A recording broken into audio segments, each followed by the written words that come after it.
Hello everyone. My name is Marione and this is my wife Damaris.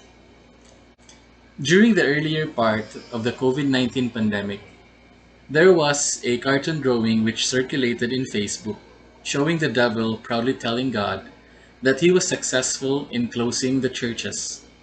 And yet, God calmly answered the devil, "Yes, you may have closed the parish churches, but now there are even a lot more churches being opened in everyone's homes." For this talk, we wish to share about the importance of the domestic church by describing what it is, underlining the importance of nurturing it, and giving some practical tips on how we could nurture our domestic church. Okay, so what is a domestic church? So what does Marian mean about it? According to the Second Vatican Council, the family is the domestic church. This means that it is in the family that we first learn who God is and to prayerfully seek His will for us. It is also the primary responsibility of the parents to teach their children about God.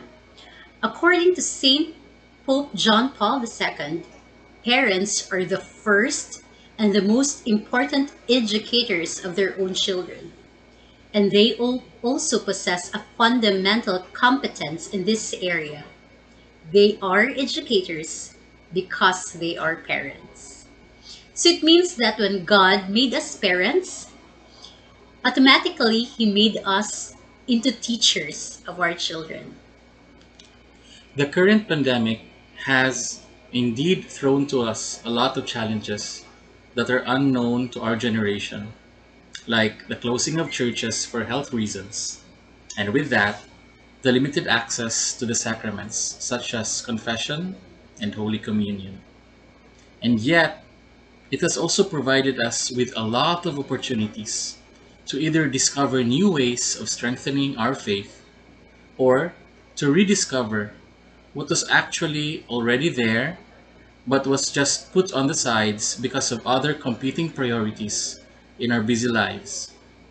This pandemic surely made us think about what is really important in life, of what really matters in the end. The answer to the big question of why we are doing things that we are doing. It has given us the opportunity to filter through all the activities that have kept us busy and to question ourselves if all this busyness will, in the end, help lead us to the reason of our existence. We all know that man exists in order to know, love, and serve God.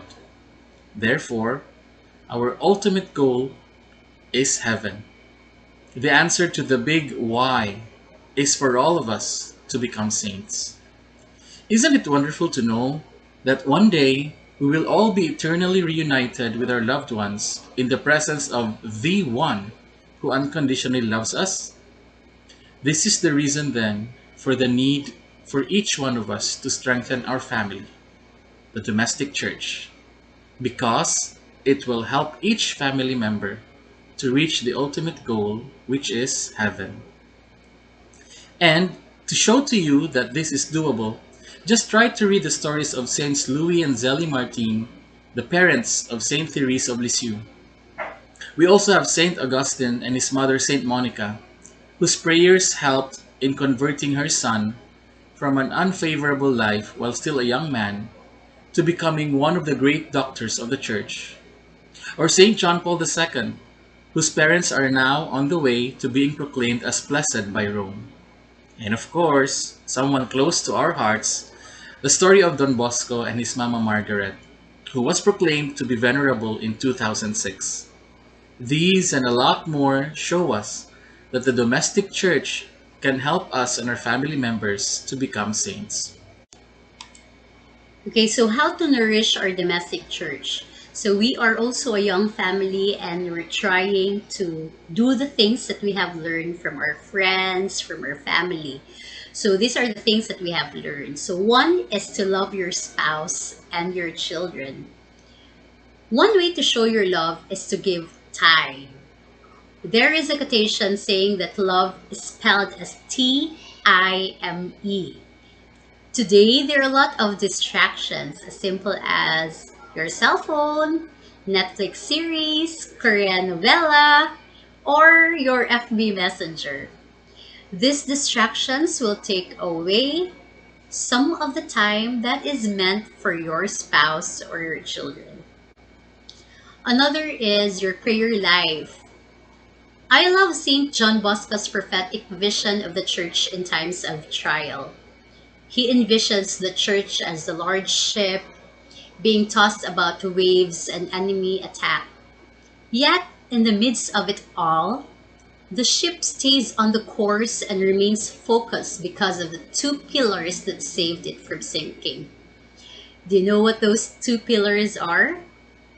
They are number one, devotion to Mama Mary and the Holy Communion.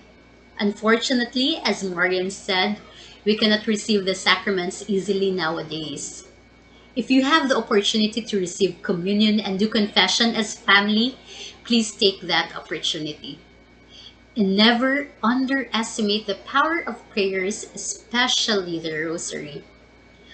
Other prayers that you can pray as family are the Chaplet of the Divine Mercy, say the Saint Michael the Archangel's Prayer, and of course, as a family, you can attend the Mass online.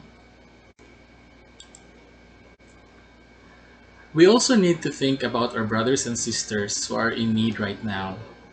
There are different ways to help, such as supporting an online business of a friend who has lost their income, and involving your child by making him pack items to be given to those in need. Support your church as well, which until now still has a lot of ministries to attend to. Next, do chores as a family. This will give each member the opportunity to do their share in looking after the practical needs of your domestic church.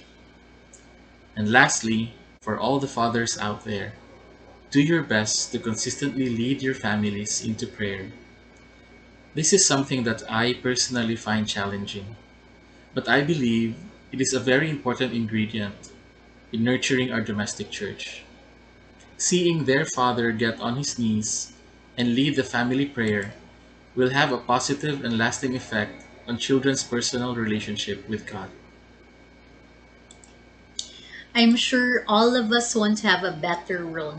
We may disagree on some things like about politics or ideologies, but in the end, we all desire for the same things: better people, better systems, better economy, better health. But we cannot have those if the basic foundation of our society, the family, is broken. As what Mother Teresa said, if you want to change the world, go home and love your family. Thank you, and may we all I'll be be blessed. blessed.